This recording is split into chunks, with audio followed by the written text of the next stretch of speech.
حضرت فاطمہ رضی اللہ تعالی عنہا بیمار تھی اور حضرت علی رضی اللہ تعالی عنہ آئے اور فرمایا اے فاطمہ تمہاری ابھی کیا خواہش ہے؟ فرمایا میں آپ سے کوئی چیز طلب نہیں کروں گی۔ حضرت علی رضی اللہ تعالی عنہ نے اصرار کیا تو فاطمہ نے فرمایا میرے باپ نے وصیت کی ہے کہ میں آپ سے کوئی چیز طلب نہ کروں۔ تو حضرت علی رضی اللہ تعالی عنہ نے فرمایا کہ آپ کو میرے حق کی قسم کہ تم مجھ سے خواہش کرو۔ پھر حضرت فاطمہ رضی اللہ تعالی عنہ نے فرمایا بسم اللہ الرحمن الرحیم۔ ایک دفعہ مدینہ منورہ میں ایک لڑکے کو گرفتار کر کے لے جا رہے تھے۔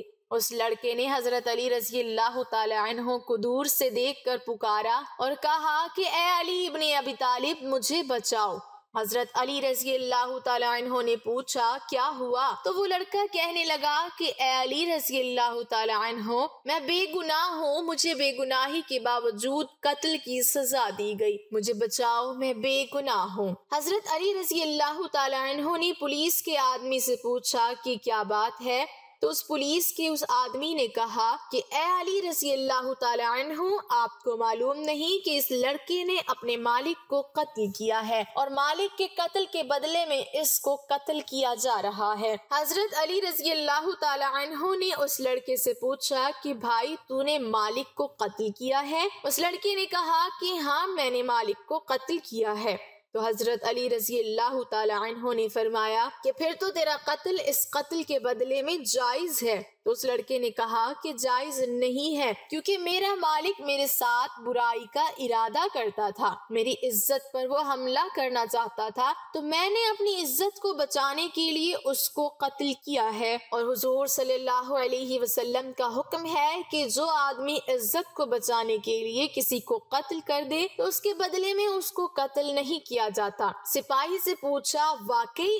اس نے یہ کہا، سپاہی نے کہا بات تو ٹھیک ہے لیکن اس کے پاس اس واقعے کا کوئی گواہ نہیں ہے کہ وہ میرے ساتھ برائی کا ارادہ کرتا تھا۔ اس لیے خلیفہ وقت اور قاضی وقت نے یہ دیکھا کہ مالک قتل ہو گیا، اب مالک تو چلا گیا، اب کون بتائے گا کہ مالک نے اس کے ساتھ برائی کا ارادہ کیا تھا؟ اس کا کوئی گواہ نہیں ہے، اس لیے ہم نے اسے قتل کی سزا دی ہے۔ وہ لڑکا رونے لگا اور کہنے لگا واقعتاً میرے مالک نے میرے ساتھ برائی کا ارادہ کیا تھا۔ حضرت علی رضی اللہ تعالی عنہ حضرت عمر رضی اللہ تعالی عنہ کے پاس آئے اور آ کر فرمایا کہ اے امیر المومنین آپ اس قتل کی تفتیش میرے سپرد کر دیں۔ حضرت علی رضی اللہ تعالی عنہ اغزاهم العلی تھے۔ حضرت علی رضی اللہ تعالی عنہ کے فیصلے بڑے گہرے ہوا کرتے تھے۔ حضرت عمر رضی اللہ تعالی عنہ نے فرمایا ٹھیک ہے اس قتل کی تفتیش آپ کریں۔ اب حضرت علی رضی اللہ تعالی عنہ تفتیش کرنے کے لیے آئے، اس لڑکے سے پوچھا بتا تیرے مالک کی قبر کہاں ہے؟ اس نے کہا فلاں قبرستان میں ہے۔ حضرت علی رضی اللہ تعالی عنہ نے پولیس کے چند آدمیوں کو اپنے ساتھ لیا اور پولیس کے چند آدمیوں کے ہمراہ اس قتل کی تفتیش کے لیے قبر میں چلے گئے۔ جب قبرستان پہنچے تو پولیس کے آدمیوں سے کہا کہ اس کے مالک کی قبر کھودو۔ جب انہوں نے قبر کھودی تو قبر میں اس کے مالک کی لاش نہیں تھی۔ جب اس کی قبر میں مالک کی لاش نظر نہ آئی تو حضرت علی رضی اللہ تعالی عنہ واپس آ گئے اور حضرت عمر رضی اللہ تعالی عنہ سے آ کر کہا کہ امیر المومنین یہ لڑکا سچا ہے، وہ مالک واقعی اس کے ساتھ برائی کا ارادہ رکھتا تھا۔ حضرت عمر رضی اللہ تعالی عنہ نے فرمایا کہ تمہارے پاس کیا دلیل ہے؟ تو حضرت علی رضی اللہ تعالی عنہ نے فرمایا کہ میں نے حضور صلی اللہ علیہ وسلم سے یہ حدیث سنی ہے کہ جو آدمی لڑکوں سے برائی کا ارادہ کرتا ہے جب اس کا انتقال ہو جاتا ہے اور اس کو قبر میں ڈالا جاتا ہے تو اس کی لاش کو اٹھا کر قوم لوط کے قبرستان میں بھیج دیا جاتا ہے۔ تو اس لیے جب ہم نے اس کی قبر کریدا تو اس قبر کے اندر اس کا مالک نہیں تھا، جبکہ ابھی چند دن پہلے اس کو دفن کیا گیا تھا، اس لیے واقعی اس کا مالک اس کے ساتھ برائی کا ارادہ کرتا ہوگا۔ اس شک کا فائدہ دیتے ہوئے اس لڑکے کو بری کیا جاتا ہے۔ اس موقع پر حضرت عمر رضی اللہ تعالی عنہ نے فرمایا تھا لولا علی لہلک عمر، اگر آج علی رضی اللہ تعالی عنہ نہ ہوتے تو عمر ہلاک ہو جاتا۔ ایک دوسرا واقعہ کہ مدینے کی گلیوں میں ایک نوجوان لڑکا یہ کہتا ہے کہ لوگوں میری جان بچاؤ، میں مر رہا ہوں، مجھ پر ناجائز حد قصص لگائی جا رہی ہے۔ حد قصص اس کو کہتے ہیں کہ کوئی آدمی کسی پر تہمت لگائے، جھوٹی تہمت ہو تو اس کو 80 کوڑوں کی سزا شریعت میں دی جاتی ہے۔ جب اس نے دہائی دی تو حضرت علی رضی اللہ تعالی عنہ کو پتا چلا۔ حضرت علی رضی اللہ تعالی عنہ نے اس سے پوچھا کیا ہوا؟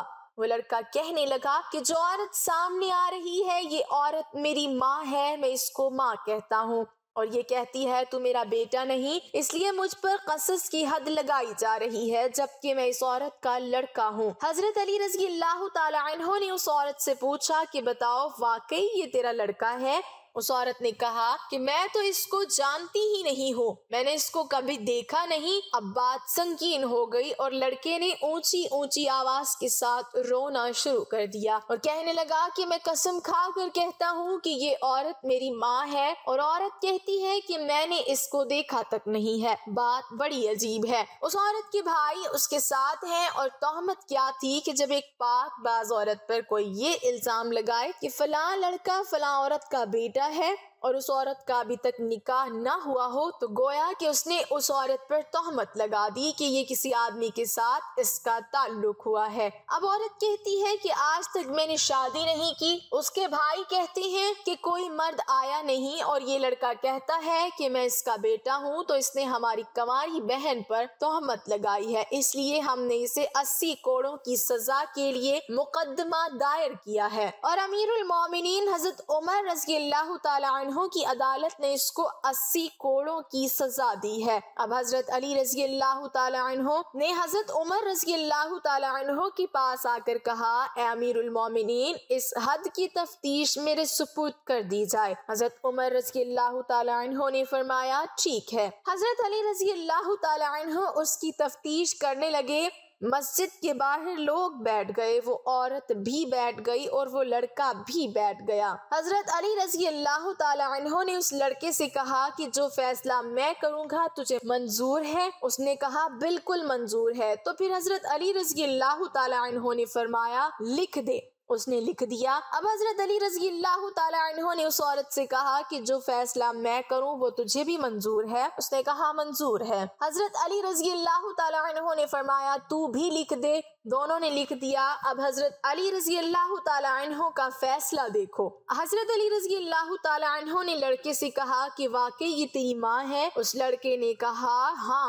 عورت سے کہا واقعی یہ تیرا بیٹا نہیں؟ اس عورت نے کہا نہیں۔ حضرت علی رضی اللہ تعالی عنہ نے کہا کہ واقعی تم غیر ہو؟ عورت نے کہا بالکل غیر ہیں۔ اب حضرت علی رضی اللہ تعالی عنہ نے اس لڑکے کا بازو پکڑ کر کہا میں نے اس عورت کا نکاح 500 درہم کے بدلے میں تیرے ساتھ کر دیا، اور کہا کہ جاؤ اس عورت کو لے جاؤ اور دونوں میاں بیوی آپس میں تعلقات قائم کرو۔ جس وقت اس لڑکے نے اس عورت کا ہاتھ پکڑا اور پکڑ کر وہ اس عورت کو لے جانے لگا تو وہ عورت چیخ کر کہنے لگی اے علی رضی اللہ تعالی عنہ، ماں کا نکاح بیٹی کے ساتھ کیسے ہو سکتا ہے؟ اب اس عورت سے پوچھا گیا کہ اب تو مان گئی کہ میرا بیٹا ہے، تو نے جھوٹ کیوں بولا؟ اس عورت نے کہا کہ میرا خاوند بڑا امیر تھا، اس کی کافی جائیداد تھی، اس سے صرف یہ ایک لڑکا تھا۔ میرے بھائی میری شادی کسی اور جگہ کرنا چاہتے تھے اور ساری جائیداد کو ہڑپ کرنا چاہتے تھے۔ اگر یہ لڑکا میرا ثابت ہوتا تو جائیداد ساری اس کے پاس چلی جاتی۔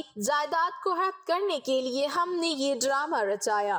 اس عورت کا قصور ثابت ہو گیا اور لڑکا بری ہو گیا۔ ایک دن حضرت فاطمہ رضی اللہ تعالی عنہا بیمار تھیں اور حضرت علی رضی اللہ تعالی عنہ آئے اور فرمایا اے فاطمہ تمہاری ابھی کیا خواہش ہے؟ شہزادی نے فرمایا میں آپ سے کوئی چیز طلب نہیں کروں گی۔ حضرت علی رضی اللہ تعالی عنہ نے اصرار کیا تو شہزادی نے فرمایا اے ابو الحسن میرے باپ نے وصیت کی ہے کہ میں آپ سے کوئی چیز طلب نہ کروں اور کوئی بوجھ نہ ڈالوں۔ تو حضرت علی رضی اللہ تعالی عنہ نے فرمایا کہ آپ کو میرے حق کی قسم کہ تم مجھ سے خواہش کرو۔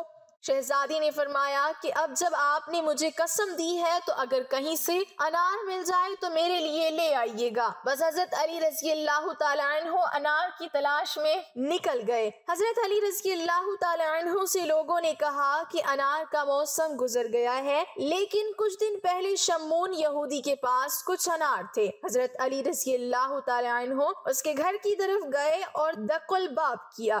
حضرت علی رضی اللہ تعالی عنہ نے انار کے بارے میں پوچھا۔ شمون نے کہا میں نے کچھ دن پہلے سارے انار بیچ دیے مگر یہ کہ امام جانتے تھے کہ اس کے پاس ایک انار ہے۔ حضرت علی رضی اللہ تعالی عنہ نے یہودی سے کہا کہ گھر کے اندر تلاش کرو، تو اس کے گھر کے دروازے کے پیچھے اس کی زوجہ کھڑی تھی۔ اس نے کہا ہاں گھر کے اندر ایک انار ہے جس کو میں نے پتوں کے نیچے چھپایا ہوا ہے۔ بس حضرت علی رضی اللہ تعالیٰ عنہ نے وہ انار 4 درہم میں شمون سے خرید لیا۔ شمون نے کہا کہ امیر المومنین ہر انار آدھے درہم کا ہے۔ حضرت علی رضی اللہ تعالیٰ عنہ نے کہا کہ تیری زوجہ نے انار کو اپنے فائدے کے لیے چھپایا ہوا تھا، 3.5 درہم اس کے لیے ہے اور آدھا درہم تیرا ہے۔ اور حضرت علی رضی اللہ تعالیٰ عنہ خوشی خوشی گھر کی طرف چل پڑے۔ راستے میں ایک شخص جو کہ بیمار تھا اس کی آواز سنی تو آپ رضی اللہ تعالیٰ عنہ اس مریض کی طرف چل پڑے۔ وہ مریض زمین پر لیٹا ہوا تھا۔ حضرت علی رضی اللہ تعالیٰ عنہ اس کے پاس بیٹھے، اس کے سر سے مٹی کو ہٹایا اور کہا کہ تمہارا تعلق کس قبیلے سے ہے؟ اس نے کہا کہ میں مدائن سے ہوں اور مجھ پر قرضے کا بوجھ ہے، اس لیے حضرت علی رضی اللہ تعالیٰ عنہ کی خدمت میں مدینہ جاؤں، امید ہے کہ وہ میرا قرض ادا کر دیں گے جبکہ میں ابھی مریض ہوں، آپ دیکھ رہے ہیں۔ حضرت علی رضی اللہ تعالیٰ عنہ نے پوچھا اے شخص تیرا ابھی کیا دل چاہ رہا ہے؟ اس نے کہا کہ انار کھانے کو دل چاہ رہا ہے اگر مل جائے۔ حضرت علی رضی اللہ تعالی عنہ نے کہا میرے پاس ایک ہی انار ہے جو میں نے خریدا ہے، ایک مریض کے لیے جو میرے نزدیک بہت عزیز ہے، لیکن میں اس انار کو 2 حصوں میں تقسیم کرتا ہوں تاکہ تم محروم نہ رہو۔ بس حضرت علی رضی اللہ تعالی عنہ نے انار کو کھلانا شروع کیا یہاں تک کہ اسے آدھا انار کھلا دیا۔ پھر اس شخص نے کہا آدھا انار بھی کھلا دیں تاکہ میری طبیعت بہتر ہو جائے۔ حضرت علی رضی اللہ تعالی عنہ نے دل میں کہا یہ مرد بیمار اور غریب الوطن ہے، یہ اس انار کا زیادہ حقدار ہے، شاید خدا کی طرف سے حضرت فاطمہ رضی اللہ تعالی عنہا کے لیے کوئی کشادگی ہو جائے۔ پھر حضرت علی رضی اللہ تعالی عنہ نے وہ آدھا انار بھی اس مریض کو دے دیا، جبکہ شہزادی رضی اللہ تعالی عنہ سے دل ہی دل میں شرمندہ تھے۔ راہ چلتے ہوئے یہاں تک کہ گھر پہنچے، دروازے کے شگاف سے شہزادی رضی اللہ تعالی عنہا کی حالت کو دیکھا کہ شہزادی تشریف فرما ہے اور انار کا طبق سامنے رکھا ہوا ہے۔ انار کی طرف دیکھا تو پہچان گئے کہ یہ دنیاوی انار نہیں ہے۔ فرمایا کہ یہ انار تمہارے لیے کہاں سے آئے؟ تو شہزادی رضی اللہ تعالی عنہ نے فرمایا کہ آپ کے جانے کی تھوڑی دیر بعد کسی نے دروازہ کھٹکھٹایا تو فضہ نے دروازہ کھولا، دیکھا ایک مرد انار کا طبق ہاتھوں میں اٹھائے ہوئے ہے۔ اس مرد نے ہم سے کہا کہ امیر المومنین رضی اللہ تعالی عنہ نے اس انار کے تشت کو حضرت فاطمہ رضی اللہ تعالی عنہا کے لیے بھجوایا ہے۔ اللہ تعالی ہمیں دین اسلام کی پیروی کرنے والا بنائے اور ہمارا خاتمہ ایمان پر فرمائے، آمین۔ ناظرین کمنٹ باکس میں اللہ تعالیٰ کے 99 ناموں میں سے ایک نام ضرور ٹائپ کریں۔